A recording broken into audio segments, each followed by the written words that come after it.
We bring the classics back alive, golden stories that still shine. Mystery, rhythm, style in the line. Timeless movies with a soul-filled smile. At Silver Shadow Cinema, come feel the vibe, come feel the love. We restore the past, we light it up. So everybody move, let the credits run. Dance through the memories, history in harmony. You're right where you belong.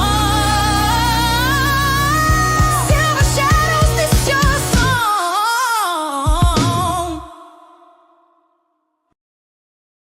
A man wakes to find a stranger in his house and is framed for attempted murder. His lawyer discovers the intruder's presence was orchestrated, a setup designed to destroy him over a devastating secret. This 1960s thriller, The Merriweather File, is a psychological rollercoaster of deception where every clue reveals another layer of lies. The real question, how far would you go for revenge? Comment for a full breakdown of this twisted tale.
The lady has good reason to scream. An intruder has broken into our home and made a deliberate attempt to end her life. Is this child's rubber ball just a prop to seal the broken glass? Or does it have a deeper symbolic meaning?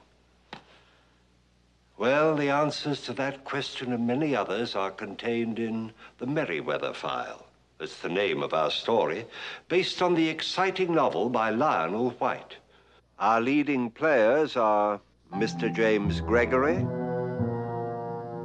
Miss Bethel Leslie, Mr. Edward Binns, and Mr. Ross Elliott. As sure as my name is Boris Karloff, this story will lead you through a most fascinating labyrinth of terror, and if you find your way out, well, that's more than I can promise for Anne and Charles Merriweather in the ensuing thriller.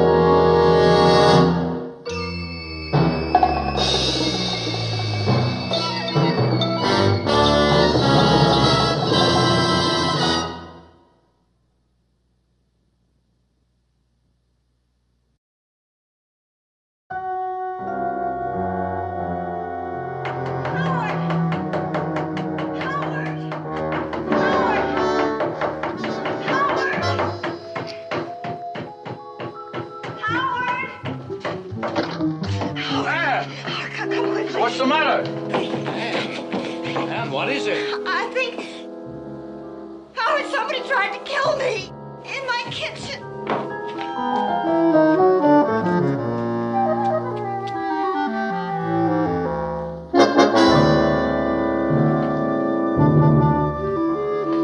Yes. I turned them off. Somebody turned them on. Where's Charles? Away in the selling trip. Broke the glass to get in, huh? What's the rubber ball? That was Billy's. That was my little boy's. We just keep it around to remember him. Did you hear anything, Ann? The cat was in here sleeping somewhere. I suppose the gas fumes got her excited, and she must have knocked that tray over. That's what woke me. Mm-hmm. Who would want to? I've never hurt anybody. I mean... All right. Come on, let's get out of here. Go into the living room. Give it a chance to air out. Sit here, huh? When will Charles be back? Tomorrow morning.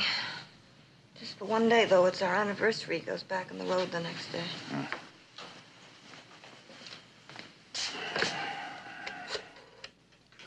Who are you calling? Police, of course. Howard, please don't. Someone just tried to kill you. If you call him, Charles would find out. Well, of course he will. I don't want him to know.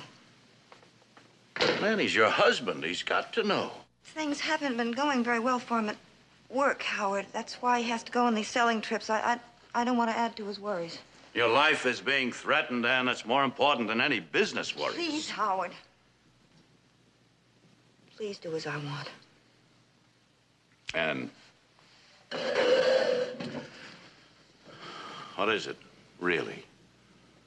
I'm your friend, Ann. Since we've been neighbors, you and Charles have become my closest friends. You've both come to me for help and advice. Not as a lawyer, as a friend. And don't you know you can trust me? This isn't the first time that's happened, Howard. It happened once before. Someone tried to kill you before? Yes, and in the same way. It was 3 years ago, just after my little boy... Just after Billy was killed. Don't think about that now. Except then, Charles and I knew who was trying to kill me. Who? Me. It was I, myself. Sorry, Ann. No one knew about it except Charles and me. At the time, I was half out of my mind with grief and guilt. Why should you be guilty? Billy was supposed to be in the house taking a nap. You backed the car out of the garage. Supposed to be. The fact was he wasn't, and I killed him. I wanted to die. I wanted to die so much. You mean the same thing happened again here tonight? No, believe me, I had nothing to do with tonight. But will Charles believe me? He found out he'd quit his job, stay home and take care of me. You know how stubborn he is. Might be better if he were to spend more time at home. Howard, if he loses his job, I don't know what'll happen to him. He's had too many disappointments. His pride and his confidence in himself are beginning to go. That's frightening to watch happen. Charles is a very lucky man, Ann. Any man would be lucky to have a wife like you.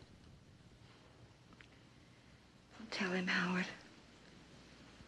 Don't tell anybody. I can lean on you if I have to. And do you have a gun in the house? Yes, Charles is hunting things. Good. And, ask Charles to get you a dog. You know, an anniversary present, a watchdog. Tell him it's lonely with him away so much of the time, and the dog would be companionship for you. All right. You're very dear to us, Howard. Very dear. And very comforting. Night.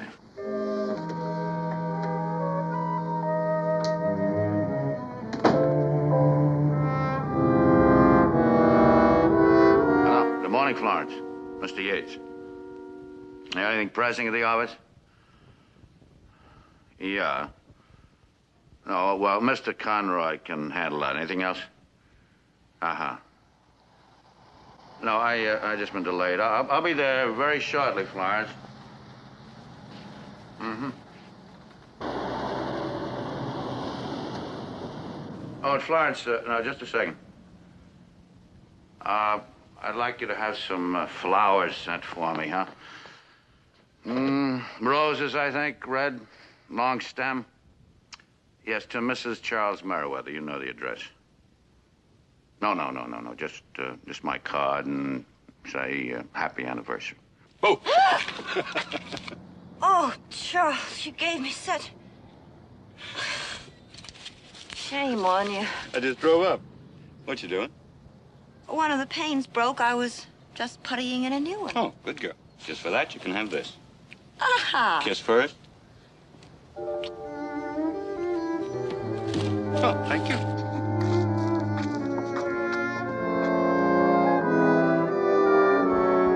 Come on, boy. Come on. Up in the chair. Come on.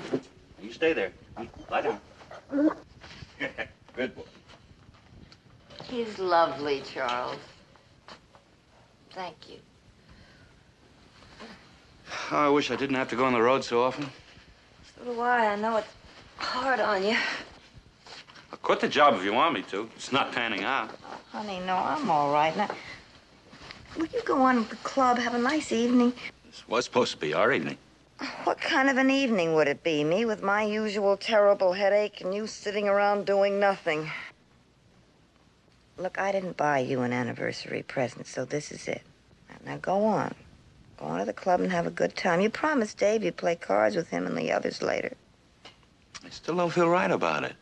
Oh, don't be silly. Now, give me my sleeping pills. They're over there, okay?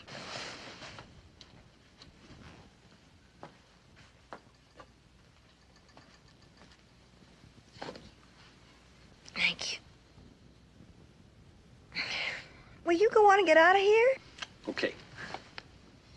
Wake me up before you go in the morning. 7 o'clock? I'll be up. Yeah. I think I'll put this in the card trunk tonight. Save time in the morning. All right. Have a good time, dear. Night, honey.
got trouble, buddy? I got a flat. No spare? Yeah, but I can't get into my trunk. Lost your key, huh? Well, I had it last night when I put my suitcase in there. Now I can't find it. Well, there's a garage about a mile down the road. I'll send somebody back. Thanks.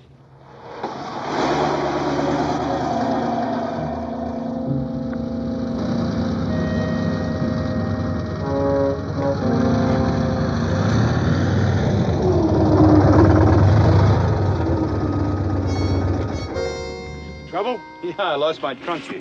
One of these will work. Good. You're surprised how often this happens. I've had to collect practically a whole hardware store full of keys.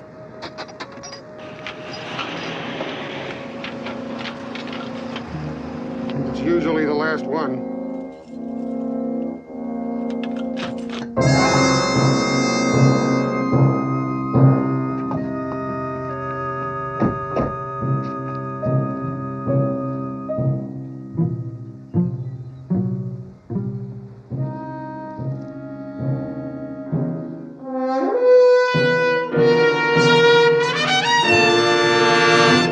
The story begins when Anne survives a terrifying home invasion. Her husband quickly becomes the prime suspect, especially after a dead body is discovered in his car trunk. But things don't add up. A lawyer, determined to clear his friend's name, starts pulling at the threads. And what he finds is far more disturbing than a simple frame job. At the center of it all is a woman haunted by guilt after accidentally causing her own son's death. That guilt festers, turning into obsession. And obsession turns into revenge. The intruder, the murder, the setup, it's all connected to a long-buried tragedy. Meanwhile, tensions between Anne and her husband reveal cracks in their relationship, adding another layer of suspicion. Every twist leads to one chilling realization. Someone has been carefully manipulating everything from the shadows.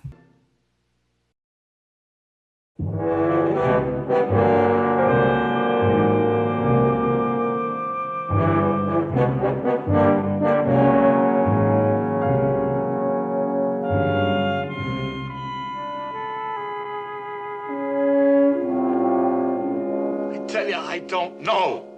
I don't know who the man is. I don't know how he got into my car trunk. Now, you gotta believe that. Huh? What do you mean, Please, please don't lose your temper. Oh, why shouldn't I lose my temper? I tell them the truth.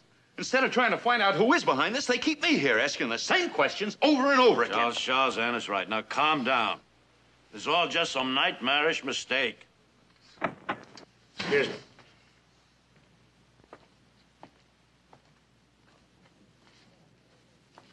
We've had some photos made of the victim's face. Now, it won't be a very pleasant sight for you, Mrs. Merriweather, but it would be a big help to us if you could just take a look at them. Now, do you have to drag my wife into this? Then it must, Mrs. Merriweather, be Yes, subjected... I'm afraid so. You see, we have a hunch that the victim was killed somewhere near your house, Mrs. Merriweather, and if you could just take a look at the photographs, you might be able to identify him as someone who'd been hanging around your neighborhood or your house. Might just help if you did it.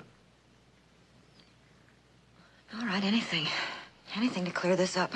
Thank you. Oh, Mr. Yates, as the next-door neighbor, perhaps you could take a look at the photographs, too, after you've finished with Mr. Merriweather. Of course, be glad to, Lieutenant. Thank you. Howard, surely you don't believe I had anything to do with all this? No, Charles, no. Of course not. Well, you're my lawyer. Get me out of this nonsense fast, would you? Well, we will. Now, don't worry about it. Police say the man was killed sometime between midnight and 4:30 a.m. You were at the club last night. I was playing cards with Dave McIntosh and the others. For closing time, I told them all that. Club closes at midnight. You went directly home. Didn't you? No. No.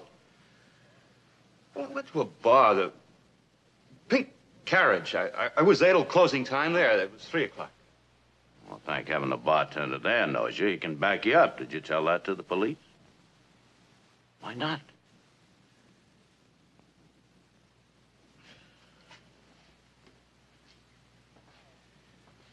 Howard, ever since Billy died, things haven't been the same between Anne and me. Outward appearances they were. We tried. Well, I always thought you two were the happiest couple in the world. Try to kid ourselves that we are. We both know what it is. It's an act. Both of us trying to believe it. What you're trying to tell me is you weren't alone at that bar last night. I wasn't alone after it closed either. And you were with this friend all the time? I was with her. What time did you get home? 6 o'clock.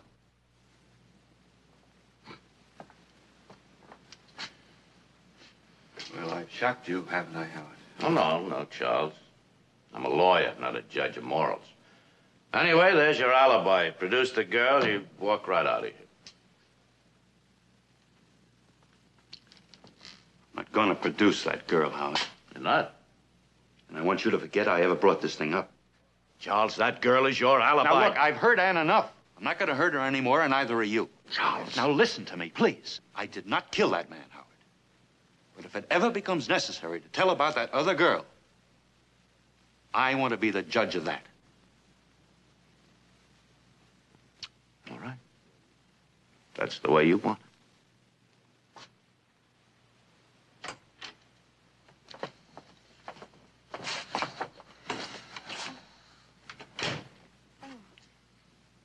Sit down. Well, Lieutenant, I've never seen that man before in my life. Lieutenant. You said you thought the shooting took place near the Merriweather house. Well, how is it that Mrs. Merriweather didn't hear a shot? Well, she was out cold. Sleeping tablets. Checked with her doctor. She's been taking them for nearly 3 years. I live right next door. I didn't hear it. Well, the revolver was shoved up against the stomach of the victim when it was fired. That would have muffled some of the sound, and he might have used a silencer. Charles Merriweather drove a sedan to the club. He left it in the parking lot out back. It's dark there. If anybody wanted to get rid of a body... Yes, but Mr. Merriweather drove his wife's station wagon to the club counselor. The sedan was in the garage all night. It still doesn't prove anything against my client. No, and neither would this. But it might begin to make things look pretty bad. What's that? Key to the trunk of his car. He told the patrolman he'd lost it. He searched him later. It was in his watch pocket here. What'd he say to that? That he lost it. He didn't know it was there. Lieutenant, they very seldom make trousers with watch pockets like that anymore. Maybe he did just slip it in there, forgot about it. So that's what he said. It's a little force, Mr. Yates. He knew it was there all the time. I'm afraid we've caught him in his first lie. Not a very good beginning, is it?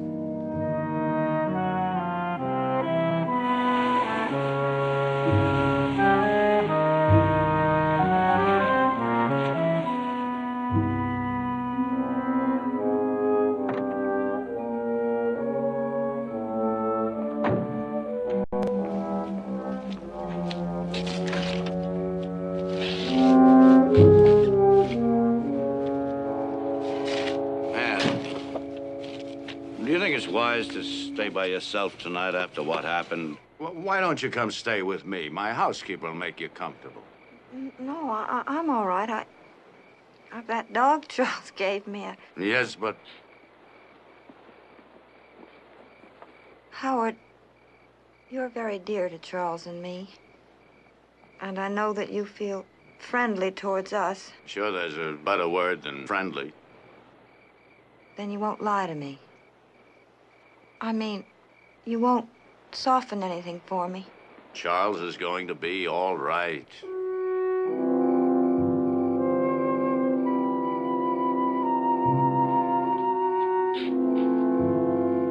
What would I do without you?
nothing. Did you get a look at him, man? Even a glimpse?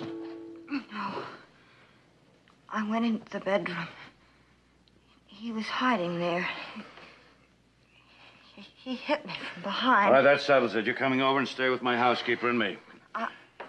I'll need some things. In the morning. You're not going to spend another second in this house tonight. Come on.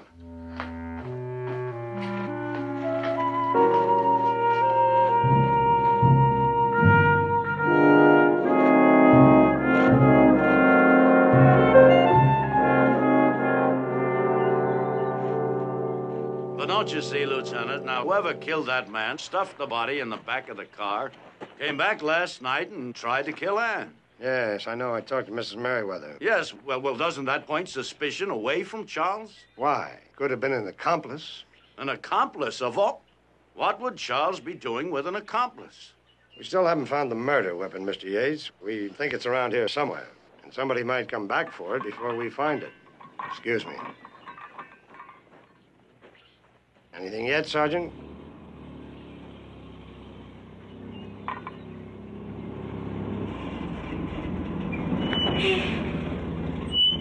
I thought I'd go in for a cup of coffee, Lieutenant. Would you care to join me? Oh, yes, thank you.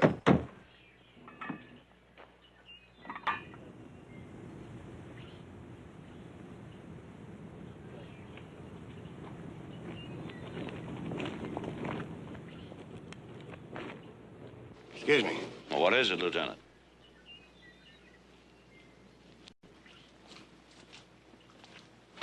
Howard, was that Lieutenant Gideon?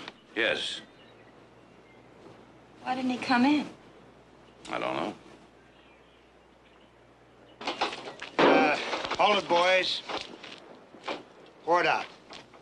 That's right, pour it out. All right.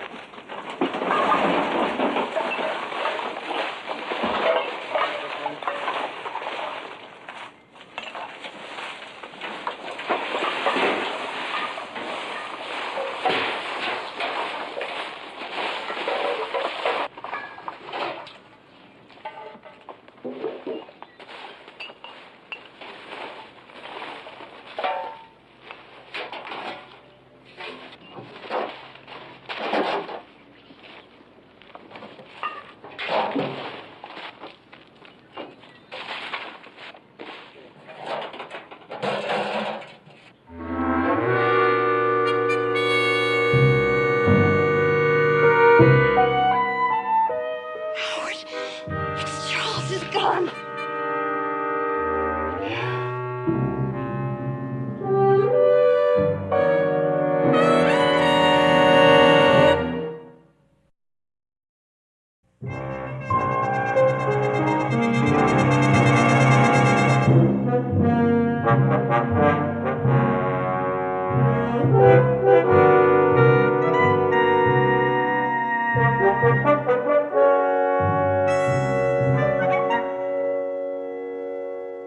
All right, it's my gun, but I didn't use it. I did not kill that man. Stop lying to me. I'm not lying to you. The body was in your car. You lied about the trunk key. It was in your pocket all the time. And for the millionth time, I don't know how it got there. This is your gun. I didn't use it. You killed him. You dumped the gun in the garbage knowing it would be picked up in the morning.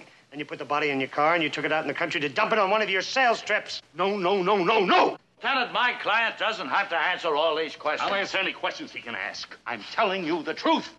All right. So where did you go when you left your club at midnight? I went to a bar until 3 o'clock. The pink carriage. After that?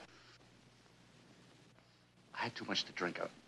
I went back to my car and I slept it off. I got home about 6. Unfortunately, nobody saw you in your car during that time. Lieutenant, may I speak with my client alone? All right, use that room. Charles.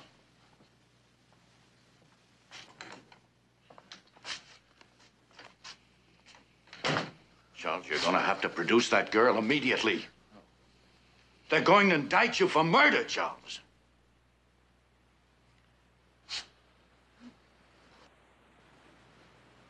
All right. Got a pencil and paper?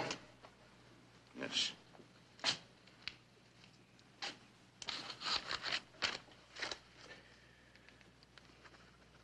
Give her this note. She'll answer your questions. Or will she back you up? I hope so. I'll stop by and see her as soon as I drop Ann at home. I want to thank you for being so good to Ann.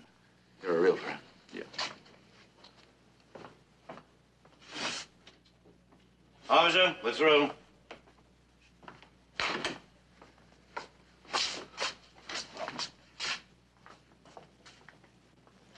Oh, Mr. Yates, would you mind taking a look at these? Of course, Lieutenant. I think we've got the victim pegged. Name is Jake Harbor. Tout, bookie, petty thief. Charles wouldn't associate with anyone like that, would he, Ann?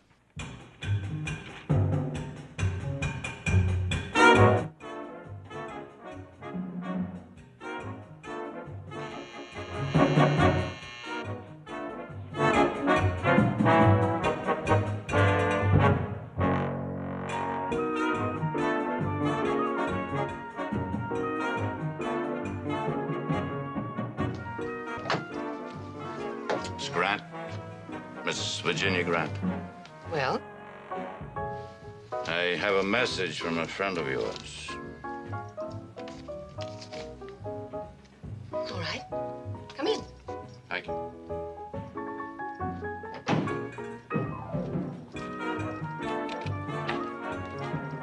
Sit down.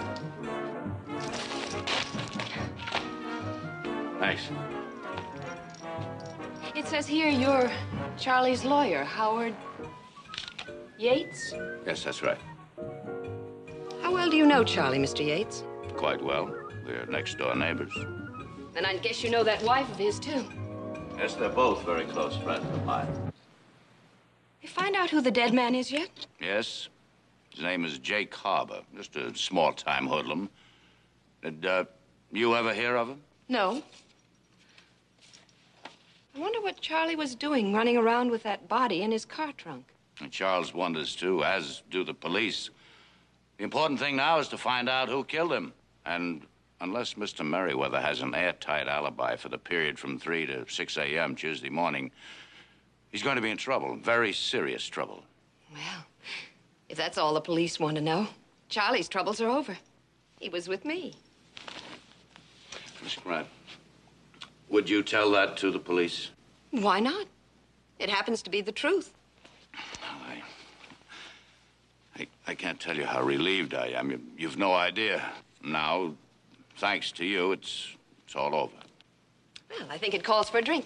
Care for one? Yes, thank you. Would. This all right? Fine. On the rocks, please. Of course, it's too bad Mrs. Merriweather's going to have to find out. But I guess it really doesn't matter.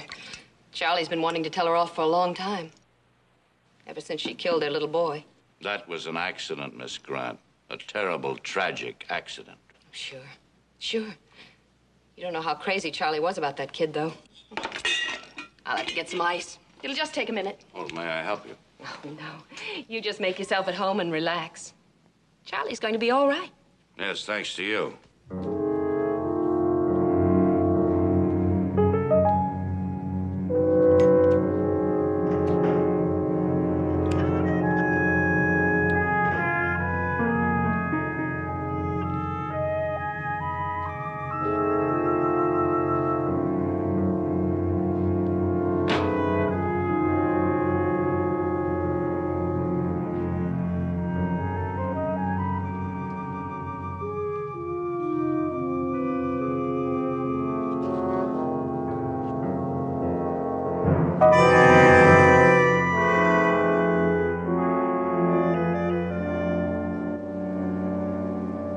Why did Charles lie to me?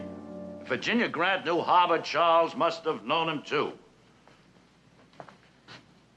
Is she pretty, Howard? Oh, Ann. Well, at least it all explains one thing. Huh? What's that? I went back to my house this afternoon to start putting some things together. In Charles' closet behind his golf things, I found his savings account book. He must have hidden it there. Ann? Charles made a rather large withdrawal Monday afternoon. It was your anniversary, Ann. He wanted to buy you some gifts. The dog, take you out to dinner that night. He took out $3,000. Suppose he gave it to her. Or to harbor. Why? I don't know. Gambling debts, maybe. Monday draws the money out of the bank. Tuesday before dawn, Jake Harbor is killed. Both Charles and Virginia Grant lie about knowing Jake Harbor. Every move I make to help him just seems to get him deeper into this thing. I want to believe he's innocent. I know he's innocent, and yet... Howard, please. Please find a way to help him. I've hired a private investigator, Ann. One of the best. And we're going to get at the truth no matter how Charles tries to cover it up with lies.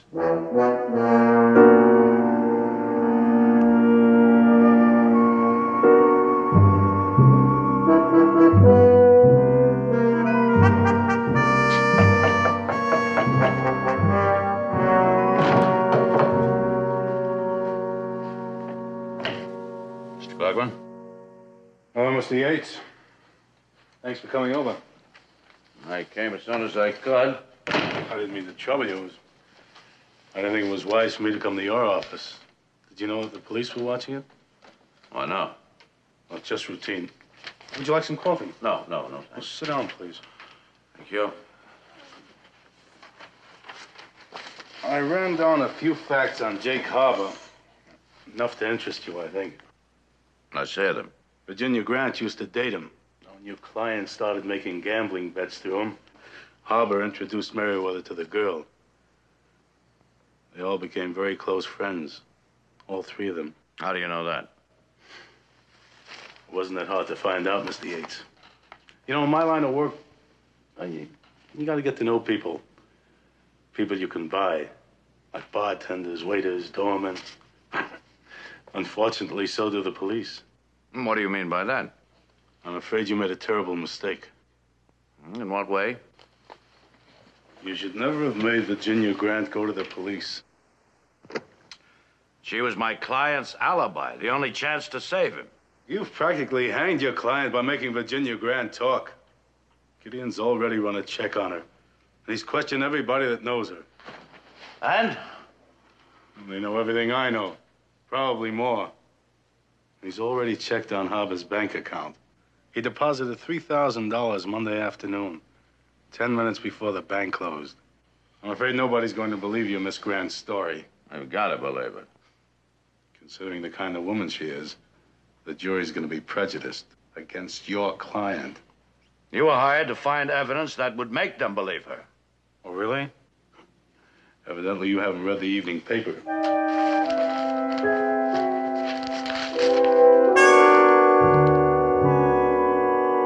What made you think you could get away with all these lies?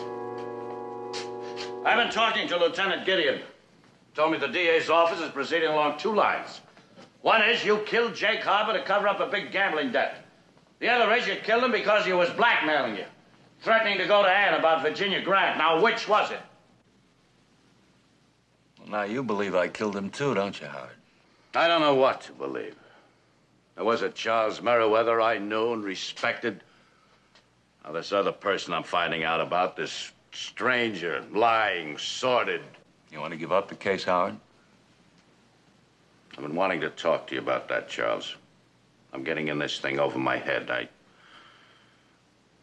I think for your own good, you better get yourself another lawyer. Howard.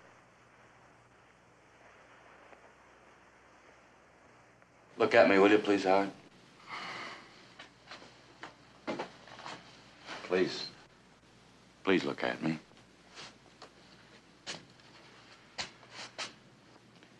Howard, I didn't kill that man. I don't know who did. I didn't put his body in my car trunk. I didn't know that key was in my watch pocket. Now, that's the truth, Howard. You believe me? I don't know. Everything tells me I shouldn't. Yet Yes, Charles. I do believe you're telling the truth. Then I want you to go on being my lawyer. After this is all over, Ann will probably walk out on me, and I don't blame her. You're probably the only friend I have left, Howard. Don't you walk out on me, too.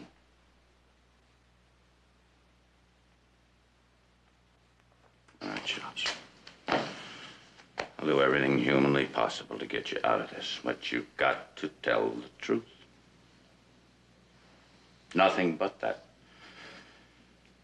Whatever happens, we can't compromise or they're going to trip us up. Now, you've got to admit the gambling debts. You've got to admit you knew Jake Harbour. All right. Why? Why, Charles, didn't you tell me this right from the start? Because admitting I knew Jake Harbour would lead to Virginia Grant. I wanted to spare my wife that. Shortly before the murder, you withdrew $3,000 from your bank account. The next day, Jake Harbour deposited $3,000 in his account at his bank. You don't call that losing heavily? All right. I owed him money. Then you lied. I lied, but I didn't kill him. Lies, lies, lies. Your every story has been a tissue of lies. You and Miss Grant wanted to get rid of Jake Harbour. You lured him to your home knowing your wife was in a deep drugged sleep, and there you shot him. I didn't kill him, I tell you. Ladies and gentlemen of the jury, in all my years facing the accused, there has never been a more clear-cut case of murder. The state asks, no, it demands the death penalty. But I didn't kill him, I tell you.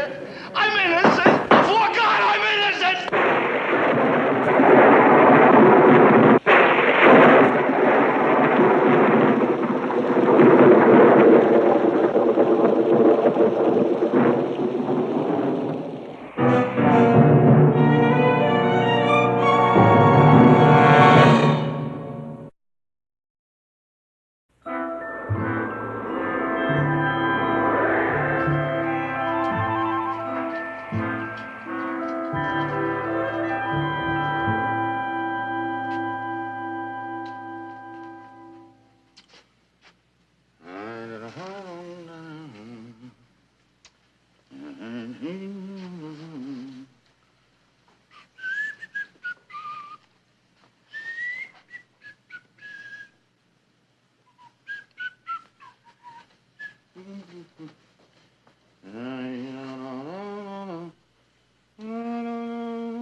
Lieutenant Gideon, of all people. Hello, Yates. Long time. Merry Christmas. Thanks. Same to you. Come on in, sit down. Let me take your coat. Oh, thank you.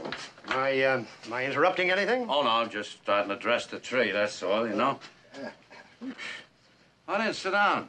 Thank you. Hey, can I fix you a little hot toddy? Yeah, it might be very nice. Freezing out. Go on with whatever you're doing. I can't stay long. Gotta meet my wife downtown. A little shopping. I know what you mean, that last-minute stuff, huh? Oh, hey, don't get outside that. A little cinnamon, son? Yes, thank you. Well, that's a nice surprise, Lieutenant. It's been some time, hmm? Tell me, is this a social call or official? Oh, it's quite social, quite social. About the Merriweather case. Well, that's over and done with a long time ago, Lieutenant. It's not very pleasant to look back and remember how one failed a friend. You tried your very best. I went up to Bradford this morning. The Woman's State Reformatory. Oh, yes? See Virginia Grant. Remember her? How could I forget her? Been very ill. A couple of days ago, they put her in an oxygen tent. She knew she was going to die, so she asked to see me. Oh, what for? Tell me the truth about the Merriweather case. The truth? You mean she was lying when she alibied for Charles? Oh, no. He was with her that night, just as she said. Well, then what was it? Charles Merriweather didn't kill Jake Harbour. Good heavens, then Charles really was innocent. Well, not quite. Yeah, but you just said... I know. He didn't kill Harbour, but he was guilty of a murder. At least he was implicated. Lieutenant, I'm sorry, I'm just completely confused. If Charles didn't do it, what about all those lies he told? Who did really kill Jake Harbour? Well, maybe I better tell you in sequence. I suppose you know that somebody made an attempt on Anne Merriweather's life by turning on the gas. Yes, I knew that. Well, then you must also know that their marriage was on the rocks. Oh, they kept up public appearances, but actually he hated her for killing their little boy. And you mean it was Charles who tried to kill her? No, he didn't do it, but he wanted her dead. You see, he'd asked for a divorce and she refused. So he arranged it with Virginia Grant, and it was she who disguised herself as a man, broke in, and turned on the gas. Good heavens. Well, it didn't work, as you know. So Merriweather was shocked when he got home on his anniversary to find his wife still alive. Then she asked for a watchdog, and that fitted in very neatly because Charles Merriweather gave her Ginny Grant's dog. By now, Charles and Ginny decided that they needed a professional killer. So they hired Jake Harbor for $3,000. Now, that's when Charles withdrew the money from the bank. Yes, and why, he couldn't explain the withdrawal. Now, Charles planned his alibi first at the club, then at the Pink Carriage, while Harbor went next door to the Merriweather house to kill Mrs. Merriweather. Yeah, well, then what happened? How did Harbor get killed? Well, there was one flaw in their plan. You see, Anne Merriweather suspected that her husband was planning to kill her, so she didn't take the sleeping tablets. She hadn't been taking them for weeks, only pretending. So that when Harbor broke in, she was ready for him. Now, Harbor must have attacked her when she discovered him, so Anne had to kill him with Charles's gun. And it was self-defense. She killed him in self-defense. Yeah, she did it all right. She could have gotten off on self-defense, but there was one thing that she wanted much more than that. She wanted revenge. And her husband had left himself completely vulnerable. So, she put Harbor's body in the trunk of Charles's car and put the key in his watch pocket.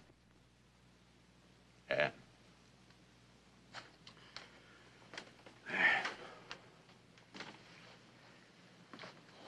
But then, Lieutenant, who was the person that attacked her in her bedroom? Ginny again, disguised as a man. You see, she came back to find the gun before we did. But Anne had already planted it in the garbage so it would look as if Charles had hidden it there.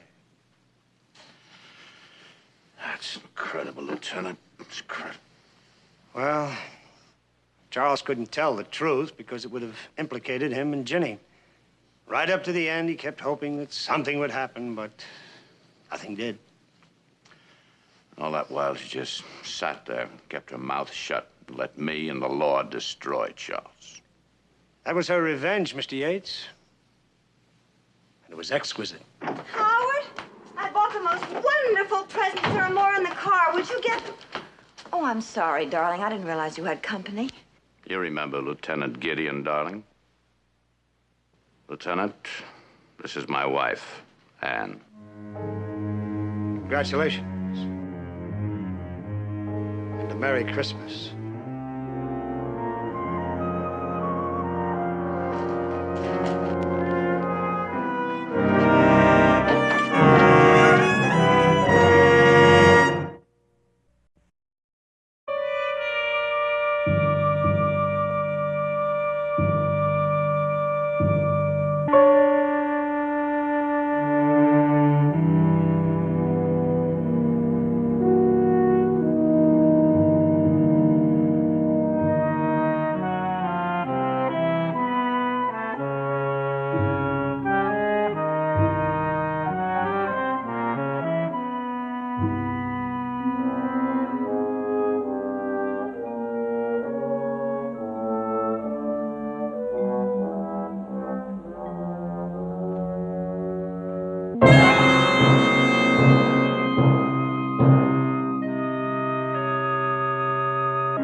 In the end, the Merriweather File isn't just about a man being framed. It's about how guilt can destroy lives, and how far someone will go to make others suffer for their pain. With its layered storytelling and shocking twists, this episode stands out as one of Thriller's most psychologically intense stories. What did you think of the ending? Did you see the twist coming? Let me know in the comments, and don't forget to like and subscribe for more classic mystery breakdowns.